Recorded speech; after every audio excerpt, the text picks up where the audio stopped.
제가 예, 공유가 가, 되는데요. 예, 강의자가 잠깐만요. 하시는 것이, 네. 네, 잘 보입니다. 따라오면 이루어지는. 네. 아, 저번에 제가 텍스트 추출한 거 드렸죠? 텍스트 추출한 거 주셨고, 그거 다 음, 다듬어서 음, 10장으로 만들었어요. 네, 맞죠. 근데 그게 회사에 있어요. 아, 오늘 아까 퇴근하면서 옮긴다는 게 깜빡했어요. 잘하셨어요.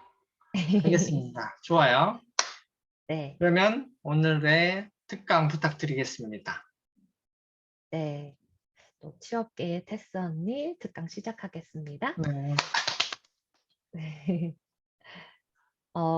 오늘 이야기는 그 취업 준비 프로세스에 대해서 좀 상세하게 설명을 할 건데, 그 중에서도 1단계, 2단계, 3단계, 네, 까지 설명을 할 예정입니다. 음, 취업 준비 프로세스가 어떻게 탄생되었는지는 지난 시간에 이야기를 드렸었어요. 음, 그런데 취업 준비 프로세스별로 이제 살펴보면 1단계는 자기 이해, 그리고 2단계는 직무 조사, 3단계 직무 선정, 4단계 갑자기 4단계가 네. 전략 수립, 그리고 5단계 실천 점검, 6단계 서류 작성, 7단계 네, 면접 준비입니다.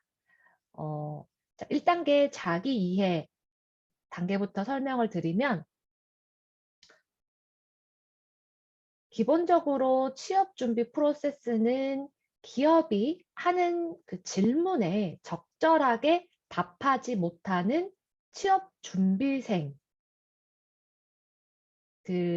있기 때문에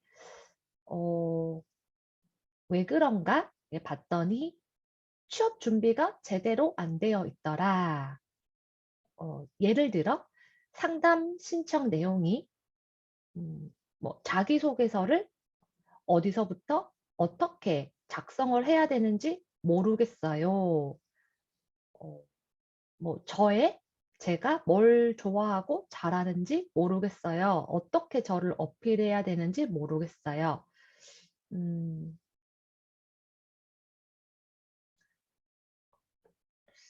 어, 그리고 어, 직무에 대해서도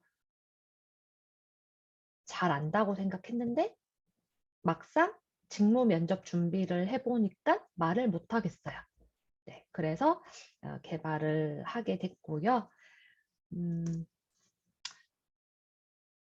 네, 아까 7단계는 말씀드렸고, 이제 1단계부터 말씀드리면, 취업을 준비하는데 우리가 이제 1단계 자기 이해, 어, 취업을 준비하는데 나에 대해서 우리가 무엇을 알아야 하나, 자기 이해, 그러니까 나에 대해서 무엇을 알아야 하냐, 예를 들어, 어, 우리가 성장 배경, 성격의 장단점, 대학 생활, 음, 뭐 회사 지원 동기, 직무 지원 동기, 그리고 직무 지원 동기 및 그동안 했던 노력, 입사 후 포부, 이런 질문에 답을 해야 하는데, 어, 자기 이해가 되지 않은 취업 준비생들은 일반적인 대답, 음, 일반적인 대답들만 하더라. 그래서 자기 이해에 최소한의 검사, 그리고 자신을 돌아볼 수 있는 질문, 경험 정리, 이런 것들은 꼭 해야지 자기 이해를 통한 직무 선정까지는 아니더라도 차별화된 서류, 그리고 매력적인 면접 스피치가 되겠다. 사실 자기 이해를 위한 검사의 종류는 많습니다. 뭐 디스크, MBTI, 애니어그램, 뭐 버크만, 네, 뭐 이런 다양한, 뭐 요즘은 지문 검사도 하더라고요. 다양한 검사 종류가 있고 가격도 상당합니다. 뭐 최소한 3만 원, 5만 원, 그 정도면 싼 검사라고, 가격이 싼 검사라고 하더라고요.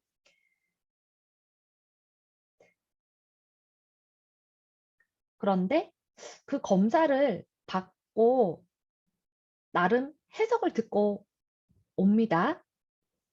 집에 오면 그래서 뭐 어떻게 해야 하지? 라고 말씀하세요.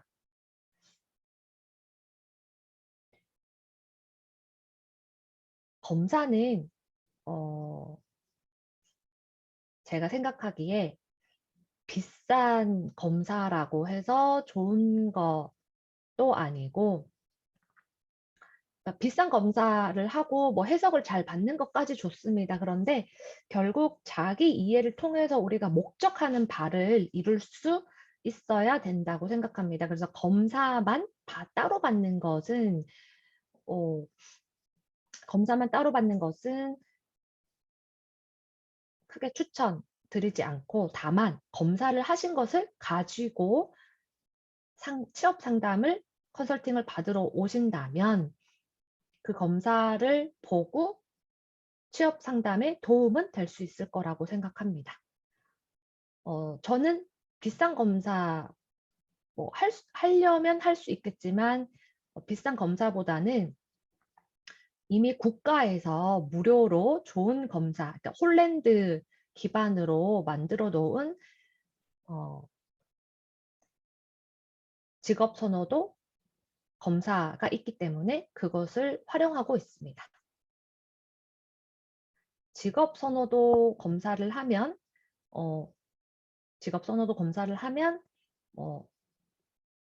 그 학생분들이 관습형, 뭐 탐구형, 예술형 등 그러니까 각 유형별로 특징과 관련된 직업이 나오고, 저는 이 검사 결과를 보고 그것에 당신은 검사 결과가 이렇게 나왔으니까 당신은 이 직업을 하는 게 맞을 거야. 맞아. 라고 단언하지 않습니다. 다만 그 검사의 방향이 어떻게 나왔으니 당신은 이런 경향성이 있는데 겉으로 보여지는 것과, 그러니까 정양적인 부분과 정성적인 부분은 같이 봐줘야 되기 때문에, 그래서 제가 이제 빨간 책이라는 진로 취업 관련 서적을 참고해서 자기 분석 파일이라는 것을 만들었고, 그 자기 분석 파일을 통해서 정성적인 부분을 살펴보고 있습니다. 자기 분석은 보통 다른 컨설턴트들은 20대 이후, 대학교 진학 이후부터의 경험과 꿈, 뭐 이런 것들을 의미 있게 살펴보고 있는 것으로 알고 있습니다만, 저는 그것은 단편적이다 라고 상담을 통해 깨달은 바가 있고, 그래서 저는 초등학교 때부터 중학교, 고등학교, 뭐 군생활, 현재 뭐 대학생이든 대학원생이든 일반인, 네, 현재까지 아주 긴 시간 최대한 전 생애적으로 그 사람을 분석하려고 노력합니다. 그리고 자기 분석 안에는 크게 3가지 분류가 있는데, 첫 번째 꿈의 기록, 두 번째 셀프 인터뷰, 세 번째 경험 정리입니다. 첫 번째 꿈의 기록은 초등학교 때부터 아까 말씀드린 대로 현재까지 꿈의 변천사를 기록할 수 있도록 이야기합니다. 하지만 여기서 포인트는 예를 들어 선생님을 꿈꿨다고 합시다. 그런데 여러분이 말하는 그 선생님이라는 직업의 매력점과 이유와 제가 생각하는 선생님의 매력점, 이유, 그러니까 즉, 그 직업을 생각했을 때 떠올리는 의미나 가치가 다르기 때문에 저는 꼭 직업 아래에 해시태그를 2개 정도는 붙여달라고 말씀드리고 있습니다. 그리고 당신이 이것을 꿈꾸게 된 이유에 대해서 구체적으로 언제, 어떤 계기로, 어떤 매력 포인트에 이 꿈을 꾸게 되었다. 이렇게 작성 부탁드리고 있습니다. 2번째, 셀프 인터뷰. 셀프 인터뷰는 약 10개의 질문이 있는데 셀프 인터뷰를 진행해 보니 평소 자기 성찰이 잘 되어 있는 학생들은 셀프 인터뷰를 재미있었다라는 반응을 보이는 반면 평소 자기 성찰이 잘 이루어지지 않았던 학생들은 너무 좀 고통스러워 하면서 힘들었다. 그리고 다 채우지 못했다. 라는 부분을 발견할 수 있었습니다. 하지만 걱정하지 마세요. 저는 셀프 인터뷰 10가지를 다 채워 오셔도 좋고 채워 오지 않더라도 코칭 질문을 통해서 여러분들 안에 있는 키워드, 특징과 강점을 뽑아내고 있습니다. 자기 분석 마지막 경험 정리. 경험 정리는 마찬가지로 초등학교 때부터 현재까지 내가 좋아했던 교과목, 잘했던 교과목, 칭찬받았던 에피소드, 동아리 활동, 방과 후 수업, 아르바이트, 군 생활 중 내가 어떤 병으로 근무했는지, 대학교 와서는 조금 더 상세하게 과제나 팀 프로젝트, 서포터즈, 봉사, 멘토링, 다양한 경험들에 대해서 모두 최대한 많이 적어 보기를 권합니다. 그렇게 자기 분석, 그러니까 자기 분석과 그 직업 선호도 검사 요 2가지만 가지고도 저는 여러분들이 어떤 직무가 적합한 사람인지 여러분들의 특징에 따라서 또는 여러분들이 바라는 관심사나 그러니까 흥미, 적성 뭐 이런 부분들을 고려해서 직무를 추천드릴 수 있습니다. 그게 자기이해 상담의 결과물이고 직무 추천을 했을 때 저에게 자신을 솔직하게 드러내지 않은 몇몇의 학생들을 제외하고는 직무 추천은 거의 95% 정도 매칭이 잘 되는 것을 확인할 수 있었습니다. 그것이 매칭이 왜 어떻게 잘 되었는가? 그것은 바로 다음 단계인 직무조사 단계에서 드러납니다. 직무조사 단계에서는 추천받은 직무 또는 꼭 그 추천을 하지 못하는 상황이 발생하더라도 학생이 관심 있어 하는 직무를 발견하고 저와 충분한 대화 끝에 직무조사를 하게 되고 됩니다. 그래서 추천받은 직무 또는 관심 직무를 조사를 하게 되는데 그것을 그냥 처음에는 저도 이거 개발하기 전에는 그냥 직무조사 해 오세요 라고 했을 때 제대로 해오는 학생이 별로 없다라는 것을 깨닫고 이 문제를 어떻게 해결하면 좋을까라고 고민을 하던 끝에 NCS 직무기술서를 참고하게 되었습니다. NCS 직무기술서를 보면 직무 명칭과 직무의 목적 그리고 역할, 이 직무를 수행하는 데 있어서 필요한 역량, 지식, 스킬, 태도, 때로는 자격증, 그리고 경력 정도까지도 나옵니다.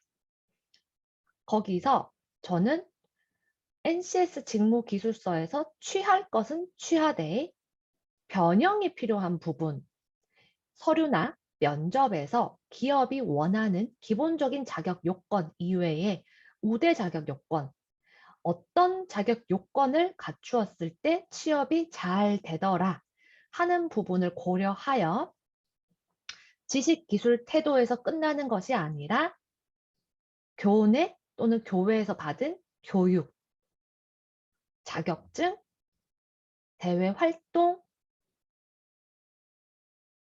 등을 더 추가로 배치를 했고 또한 나의 직무가 어떤 직무와 협업을 하는지 내가 누구에게 일에 대해서 오더를 받고 누구에게 보고를 해야 되는지 어디까지 책임져야 하는지 이런 부분들을 더 추가해서 나만의 직무 기술서라는 것을 탄생시켰습니다. 이렇게 나만의 직무 기술서를 탄생시켰더니 그것을 기준으로 학생들이 직무조사를 수월하게 해오는 것을 보았습니다. 네, 그런데 처음에는 제가 직무조사 때 어떻게 직무조사 해오세요 라고 절대 말하지 않습니다. 왜냐하면 제가 어떤 사이트 가서 무엇을 보세요 라고 하는 순간 학생들의 창의적인 능력, 검색 능력 다 가로막는 것 같아서 첫 번째는 직무조사 틀을 나만의 직무 기술서로 드리고 이 틀에 맞춰서 직무조사를 해보세요. 그리고 직무조사를 해오시면 만약에 부족한 부분이 있다면 제가 직무조사하는 방법을 조금 더 보완해서 도와드리겠습니다. 그런데 대부분 70% 이상은 나만의 직무 기술서 기준만 가지고도 자신의 검색 능력으로 충분히 조사를 잘 해오는 것을 볼 수 있었고 그리고 직무조사를 하고 난 후에 항상 하는 말이 직무조사를 해보니 선생님께서 왜 이 직무를 저에게 추천해 주었는지 알겠습니다. 직무조사를 해보니 제가 아직 준비가 덜 되어 있다라는 것을 확인했습니다. 또는 이 직무에 확신을 얻었습니다. 제가 앞으로 어떻게 해야 되는지, 무엇을 해야 되는지 알겠어요. 라는 직무조사 상담의 결과물을 얻을 수 있었습니다.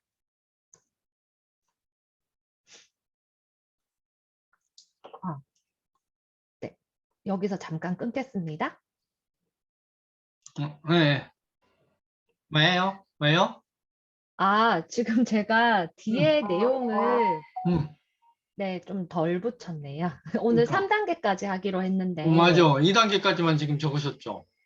네네네. 근데 직무 선정 그거 해야 되는데 없죠? 근데 있어요. 자료는 있어요. 그런 거 있어요? 네, 자료가 있어요. 어, 그래서 근데, 요거 다른 모니터 보면서 네, 하세요. 할 수 있을 것 같아요. 네, 네, 쭉 그러면 이어서 하세요. 하겠습니다. 네. 근데 오늘 왜 이렇게 또박또박 하는 거 좋은데 왜 이렇게 천천히 말씀하세요? 긴장했잖아요. 뭐 긴장해. 저번에는 긴장 안 했잖아. 이제 한 번 하고 나면 겁먹잖아요. 아니, 원고 생산을 목적으로 해서 일부러 또박또박 하시는 것 같아요. 그죠? 그럴 수도 있어요. 맞아요. 발음을 또박또박 그리고 뭐 생각 안 난 게 없나 이런 거 다 생각하면서 하려고. 네, 저번과 다르게 제가 줄줄줄줄 적은 게 아니라서, 그렇지, 맞아요. 네, 좋아요. 지금처럼 하세요. 근데 속도 조금만 올려주시겠어요? 네, 이게. 알겠습니다.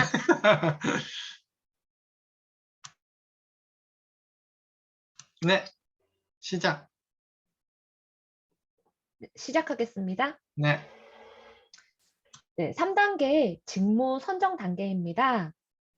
1단계에서 나에 대해서 이해를 했고, 2단계에서는 내가 앞으로 지원할 직무에 대해서 이해를 했습니다. 그러면 3단계에서는 무엇을 해야 할까요?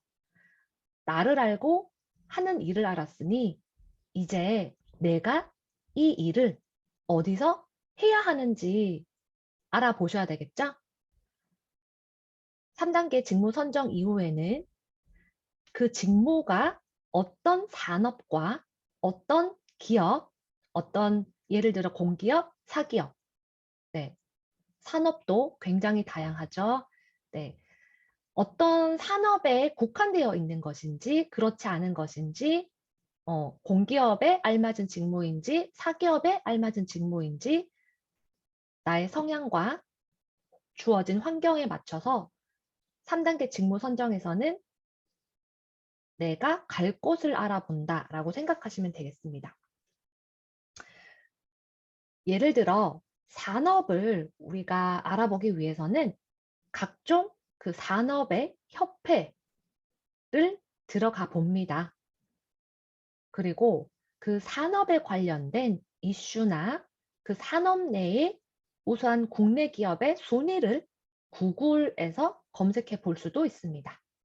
또는 네이버에서 검색을 할 때 나이스 기업 정보라는 것이 있는데 네이버에서 어떤 기업명을 검색했을 때 그 기업명 아래쪽에 보면 네, 나이스 기업 정보라고 보여지고 그쪽을 들어가면 그 산업 내에 그 기업이 몇 위 정도를 하고 있고 기업의 규모나 안정성이나 이런 부분들이 성장성 이런 부분들이 모두 볼 수 있습니다. 그래서 그 기업만 보는 것이 아니라 최소한 1위에서 10위까지 우리는 다 볼 수 있으니까 나이스 기업 정보에 들어가서 그 산업 내에 기업 정보를 보신다든지 아니면 협회에 들어가서 회원사를 보시고 임원사나 회원사들을 검색해서 각각의 기업 홈페이지를 들어가 보고 또는 취업 포털에 그 기업명을 검색해서 그동안 최근 1, 2년 안에 공고되었던 채용 공고문을 확인하시고 채용 프로세스를 확인하시고 자기소개서 질문을 확인하시고 면접 후기 등을 확인하도록 권하고 있습니다. 그리고 저는 웬만하면 기업을 폴더별로 만들어서 아까 말씀드린 대로 최근에 채용 공고, 프로세스, 자기소개서, 질문, 면접 후기, 또 그 기업에서 말하는 직무 소개, 현직자 뭐 멘토링, 인터뷰 뭐 이런 것들도 모으고 그 회사가 속해 있는 산업의 이슈, 기술의 이슈, 회사의 이슈 등을 모두 스크랩할 수 있도록 모을 수 있도록 독려하고 있습니다.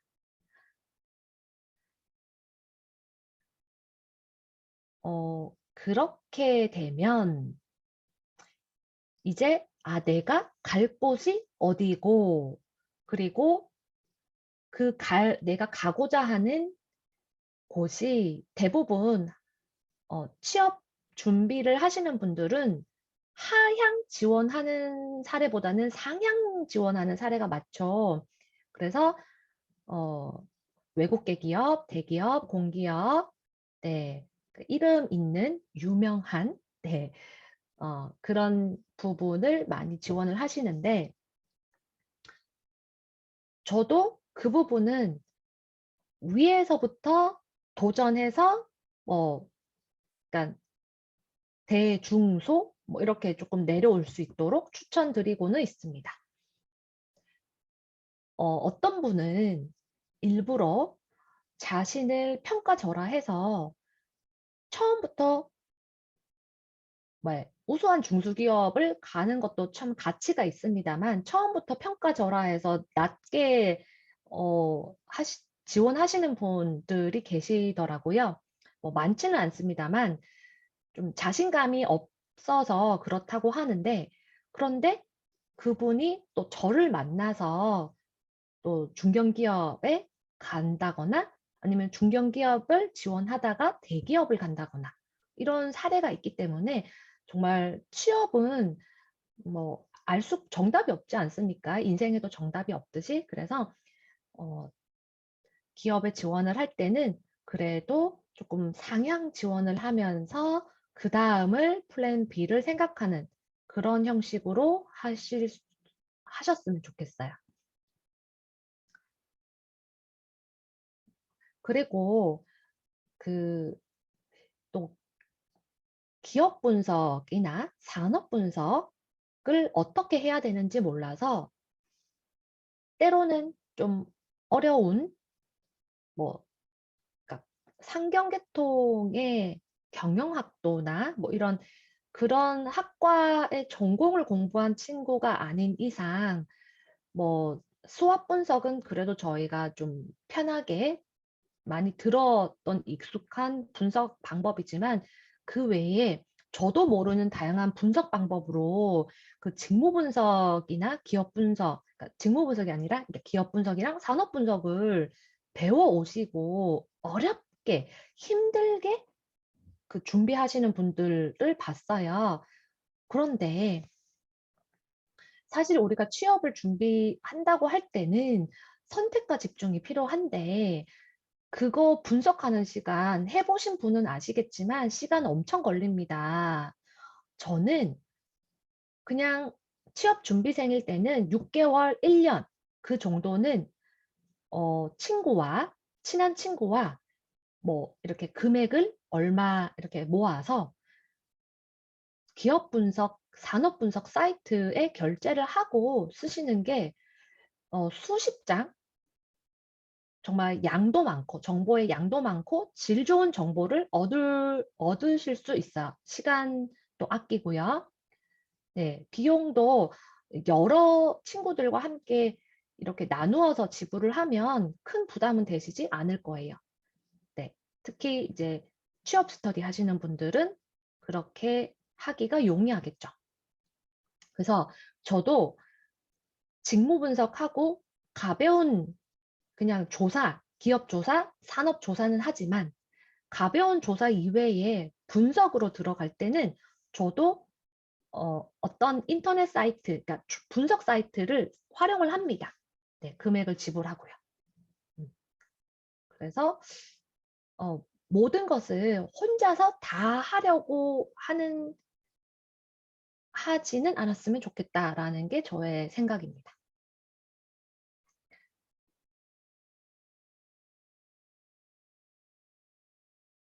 네, 여기까지. 끝나셨어요? 네. 오.